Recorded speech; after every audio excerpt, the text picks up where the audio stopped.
3 mois de contact aussi, avec de très nombreux acteurs des Outre-mer, ici, à Oudinot, comme il est d'usage de le dire, comme sur les territoires, et notamment avec les élus très engagés au service de leur territoire et de leurs concitoyens. 3 mois de combat intense pour redresser la barre budgétaire. 3 mois enfin pour engager des chantiers structurants en vue de la tenue du futur SIOM. Démarche autour du pouvoir d'achat et de la vie chère, souveraineté alimentaire, économie bleue. Sentiment évidemment d'une tâche inachevée, mais certitude que ces sujets continueront d'être traités. Je retire de ces 3 mois, au-delà des urgences et des crises, avec plusieurs convictions. La présence, d'abord, dans chacun des Outre-mer, de pépites et de talents qui doivent être absolument valorisés. La nécessité aussi de mieux montrer à l'ensemble de nos concitoyens l'apport des Outre-mer, à l'ensemble national. Au-delà de nos sportifs, c'est tout un ensemble de chercheurs, de chefs d'entreprise, de talents qu'il faut valoriser, de même que l'apport des Outre-mer pour le rayonnement politique, culturel et économique sur les océans où ils sont situés. N'oublions pas que la France est présente sur 3 océans du monde, naturellement. Enfin, la nécessité de revoir les modèles économiques encore trop basés sur l'importation, facteurs de coût, modèle social pour donner des perspectives à nos jeunes, modèle institutionnel avec davantage de pouvoir d'adaptation au service de projets de territoire. On dit souvent, Monsieur le Premier ministre, que vous avez connu Matignon. Eh bien, on dit qu'ici, c'est un petit Matignon. Alors, évidemment, on tente à s'occuper de tout. Tous les sujets arrivent rue Oudinot, mais cette palette de sujets est tellement passionnante qu'elle va être aussi, malgré les difficultés, un moment de bonheur. Je vous souhaite, bien sûr, que tous les moyens vous soient donnés pour continuer de porter ces enjeux, d'apporter, bien sûr, votre propre personnalité, votre propre manière de faire, et ceci est bien normal. Mais à cet instant, je voudrais aussi remercier toutes celles et tous ceux avec qui j'ai eu le plaisir de travailler pendant ces 3 mois. Et je peux témoigner, Monsieur le ministre d'État, qu'ils sont tous mobilisés et qu'on ne vient pas au ministère des Outre-mer par hasard. On y vient parce qu'on est passionné, parce qu'on a envie que les 3 millions de compatriotes qui vivent en Outre-mer soient servis et puissent vivre comme dans l'Hexagone. Et des gens passionnés, des gens passionnants, des découvertes, des rencontres extraordinaires. Et je voudrais témoigner aussi de la présence du RSMA à Mayotte aujourd'hui, qui s'est lui-même mobilisé, plus de 150 personnels sur le territoire pour apporter secours après avoir eu lui-même quelques dégâts sur ces bâtiments. Voilà, Monsieur le Premier ministre, Monsieur le ministre, vous avez la clé maintenant. Je suis arrivé ici en disant à mon prédécesseur, Madame Guévenoux, j'imagine le sentiment que vous devez avoir au moment de partir. Eh bien, je le vis 3 mois plus tard. Je le savais. Je savais que je pouvais le vivre à n'importe quel moment. Mais je le vis maintenant. La force de la vie tout court, c'est que les choses évoluent, se passent, les pages se tournent, mais en tous les cas, le fond reste et on continuera de travailler pour les Outre-mer, y compris dans la mission qui me sera confiée, qui m'a été confiée depuis hier par le Président de la République et par le Premier ministre. Ça restera un point d'attention majeur et j'espère que nous aurons bien sûr à travailler ensemble, je le souhaite en tous les cas, au service de tous nos compatriotes. Merci à vous et merci à vous toutes et toutes qui avez aidé à ce travail. Il n'y a pas de victoire ou de victoire individuelle, il n'y a que des victoires collectives. Et chacun était mobilisé. Je vous dois vous adresser publiquement un grand remerciement. Merci à vous.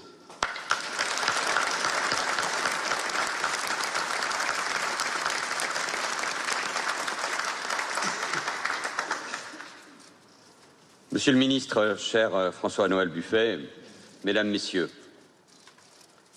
mes premiers mots sont, et vous le comprendrez, pour Mayotte et pour les Mahorais. Au lendemain de la journée de communion nationale dans ce deuil. Et évidemment, nous pensons aux victimes, aux morts et aux blessés, nombreux. C'est l'urgence et c'est notre priorité. Tout le gouvernement est engagé depuis plusieurs jours pour répondre à la détresse que vivent ceux et celles qui ont subi la violence de ce cyclone. Et je n'ignore rien, et nous n'ignorons rien, de la colère, de la peur, du sentiment d'abandon, en tout cas de l'angoisse de nos compatriotes mahorais, des familles, des enfants. Il fallait y répondre, il faut toujours y répondre. L'État est en train d'y répondre, que ce soit sur les questions de ravitaillement, de nourriture, d'eau, d'électricité, d'infrastructures, d'habitat, de préparation de la rentrée scolaire.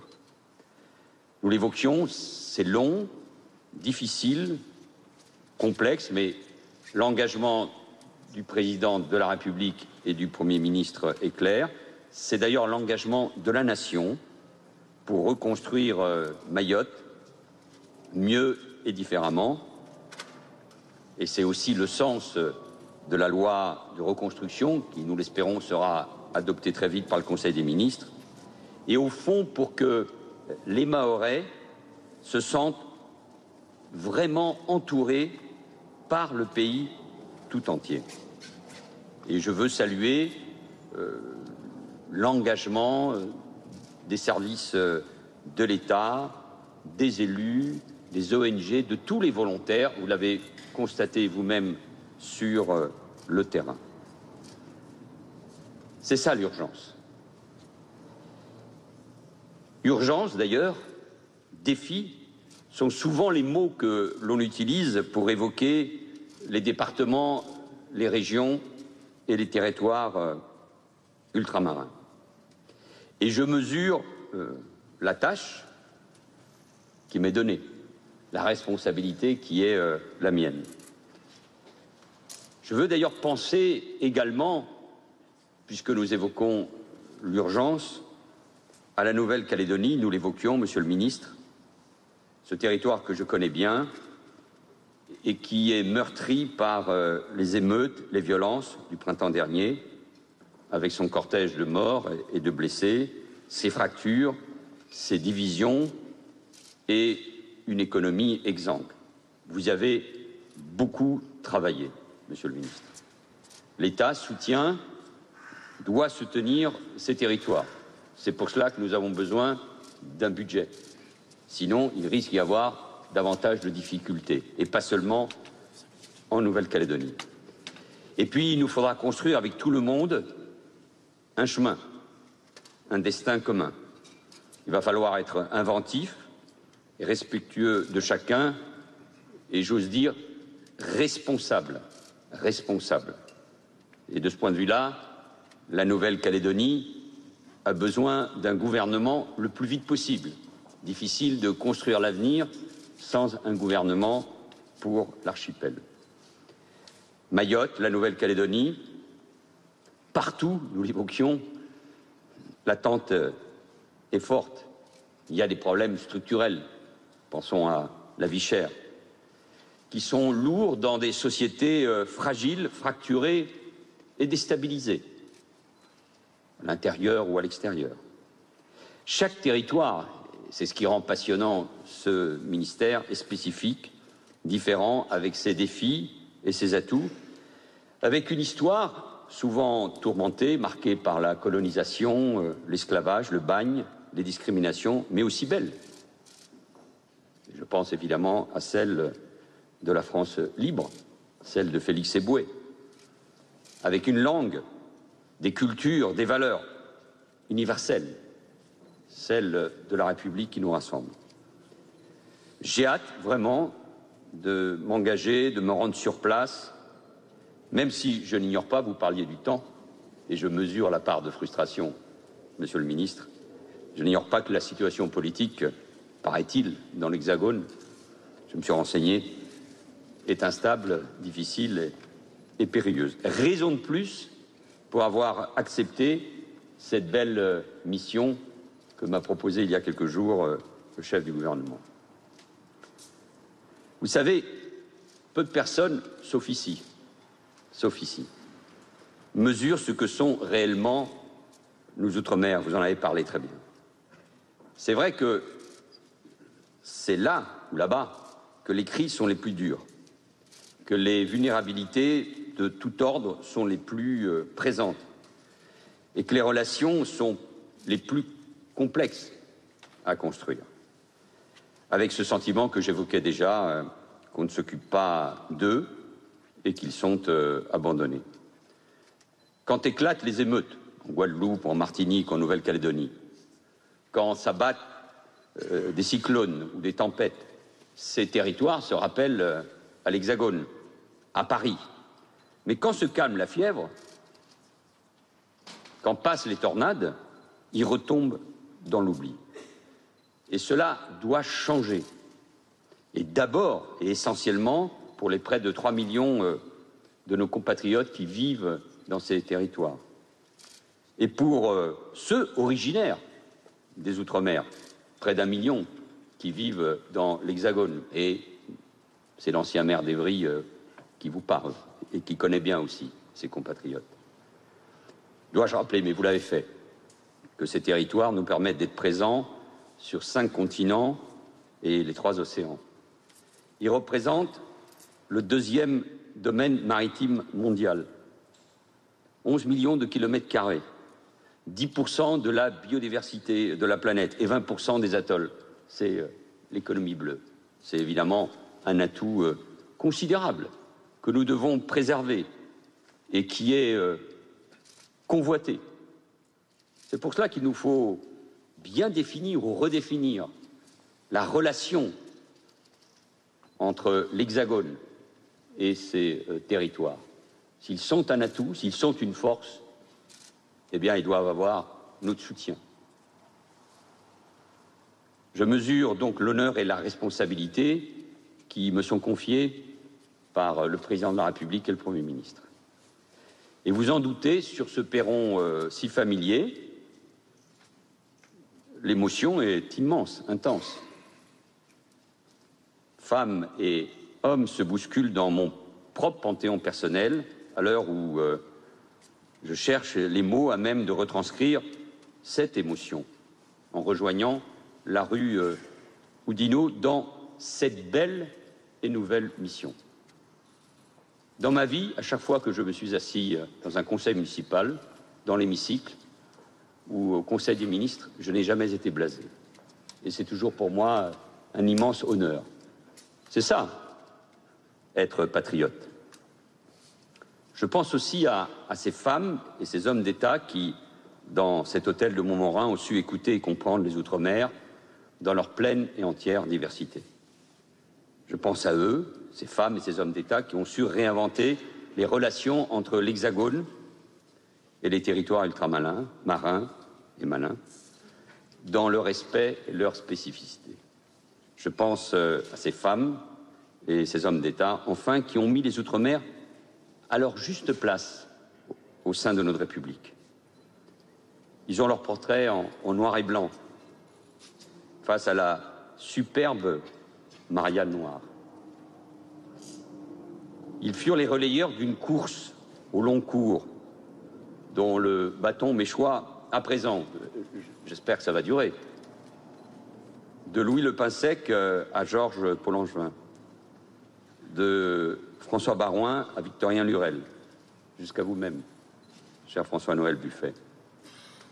Vous avez été les garants de l'esprit Oudinot, qu'il me revient désormais de faire vivre, humble, mais résolu. Je m'appliquerai à mon tour, ici, à faire de cet hôtel de Montmorin une maison ouverte, un lieu de rencontre et de vie. Je mesure, je l'ai dit, les urgences. Je connais les attentes et je comprends les besoins. Il faut y répondre. en mettant évidemment en place une méthode, en multipliant les visites, en rencontrant et en écoutant l'ensemble des acteurs, en prenant appui sur les maires, les élus, les présidents des collectivités, les députés, les sénateurs, les forces économiques, sociales, culturelles, les associations et évidemment, d'abord et avant tout, les citoyens. Mais je n'oublie pas le temps long nécessaire à la considération des Outre-mer. Vous aviez parfaitement raison en disant que nous sommes les éléments d'une lignée et d'une relation exceptionnelle. Et plus largement, nous devons penser à ce qu'est l'élaboration de toute politique digne de ce nom. À Matignon, le vrai, pas si loin d'ici, Michel Rocard et Lionel Jospin, que j'ai servi, pour ne citer qu'eux, ont illustré avec éclat ce qu'une telle méthode concertée, sous l'égide du dialogue et du respect, avec la prise en compte des moyens et du long terme, entraînait comme résultat positif pour les territoires. Il faut parfois changer de méthode, bien sûr. Il faut se rappeler cela. Et permettez-moi aussi de convoquer, en cette heure de passation, où surgissent les espoirs et les doutes du nouvel entrant, vous l'avez fait, des artistes, des militants, des sportifs ultramarins qui peuplent notre imaginaire comme autant de boussoles qui permettent de naviguer.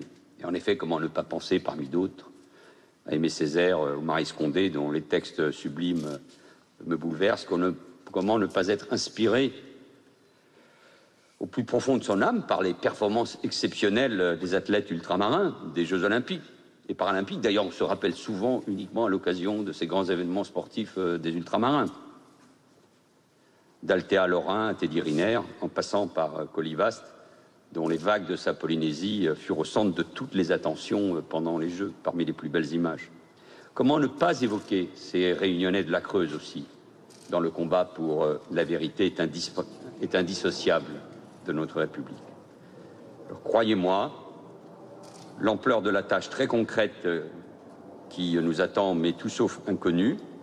Tout de suite, dans un instant, il sera question d'eau, d'infrastructures, d'identité, d'accès au travail, aux soins et au logement, d'agriculture, de transition énergétique, d'économie bleue. C'est des sujets sur lesquels les Outre-mer sont en avance par rapport à l'Hexagone, d'éducation des jeunes, la jeunesse, incroyable atout, de transport, de lutte contre les inégalités, de pouvoir d'achat, de sécurité et d'immigration illégale, des sujets lourds pour Mayotte, comme pour la Guyane, nous en parlions il y a un instant, et je serai heureux de poursuivre ce travail avec vous, là où vous allez dans un instant. Donc rien qui ne soit urgent, nécessaire, indissociable de notre pacte républicain, qui a besoin d'argent, qui a besoin d'un budget, je le répète.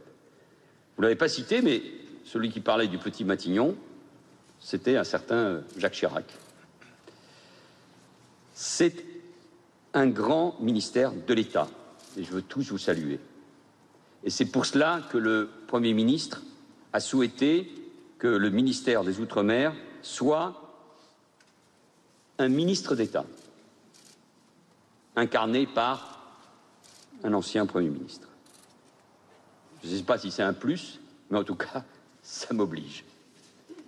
Et pour ma part, dévoué corps et âme à l'intérêt général, je mettrai toute mon énergie au service des ultramarins, partageant leurs envies, leurs craintes, leurs ambitions, pour faire aussi de la rue Odino leur maison à Paris, aussi bien qu'un phare ultramarin rayonnant pour des hexagonaux qui, pour une large part, ont encore beaucoup à découvrir à propos de ce territoire, qui sont, sans le savoir, une partie d'elles et d'eux-mêmes. Un dernier mot. Quand on parle outre-mer, je l'ai fait, vous l'avez fait, et c'est incontournable. On parle donc puissance, influence, rayonnement, défis, vie chère ou catastrophes naturelles. Mais on oublie trop souvent d'évoquer un des mots de la devise républicaine, la fraternité. Elle apparaît 3 fois dans notre Constitution. Une fois, c'est évidemment pour la devise. Les deux autres fois, dans le préambule et à l'article 72.3, c'est pour parler précisément de nos Outre-mer. La République reconnaît au sein du peuple français les populations d'Outre-mer dans un idéal commun de liberté, d'égalité et de fraternité. C'est ma feuille de route et je ne l'oublierai jamais. Merci beaucoup.